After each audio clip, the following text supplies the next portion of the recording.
A little more than 2 years after first announced, it now appears two large grocery chains will not merge. Albertsons today saying it is giving up on the proposed merger with Kroger. Good evening. Thanks for being with us. I'm Karen Lee. And I'm Michaela White in for Michael Spencer. That merger would have had a big impact in Colorado.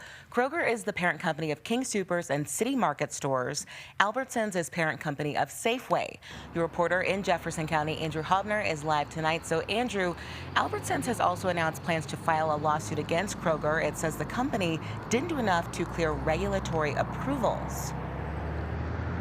Even with that lawsuit, too, Michaela, it doesn't necessarily feel like this deal is completely dead yet, which is why the Colorado Attorney General says they are not going to stop their lawsuit to try and block the merger either.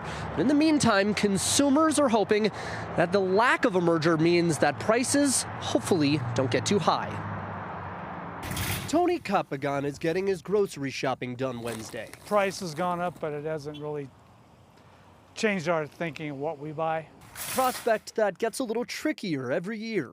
Oh, I'd say it's for us. We noticed it's gone up probably 25% more than what we normally used to pay. As the proposed merger of Albertsons and Kroger's hit a snag on Wednesday morning, Tony was glad to know his Safeway might be off the chopping block.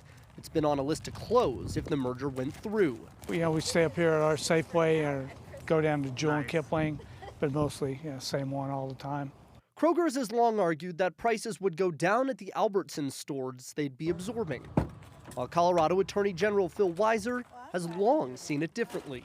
This merger was bad for Colorado. It was going to harm competition, and the so-called divestiture remedies offered were insufficient to protect consumers. The state's February lawsuit to block the merger will continue, even with the news of the deal's impending collapse. There was obviously some uncertainty about where the companies stand, but until and unless they are able to convince the Colorado court that this merger is completely off and not happening, we will continue pursuing our case. A judge still hasn't made a ruling in the case, but in the meantime, Tony watches and waits and hopes that free market competition can help keep those prices down. I think more is better. They take this one away and you have to go to the same one over there. And I think, prices might even go up more. Now, had that merger gone through, 579 stores, particularly across the western United States, and this Lakewood Safeway behind me right here off West Alameda Parkway would have closed. But consumers here that are locals like Tony are glad that it's going to stay around and hope that at some point those prices do indeed come down. In Jefferson County, I'm Andrew Hobner, covering Colorado First. All right, Andrew, thank you so much for following that so closely for us.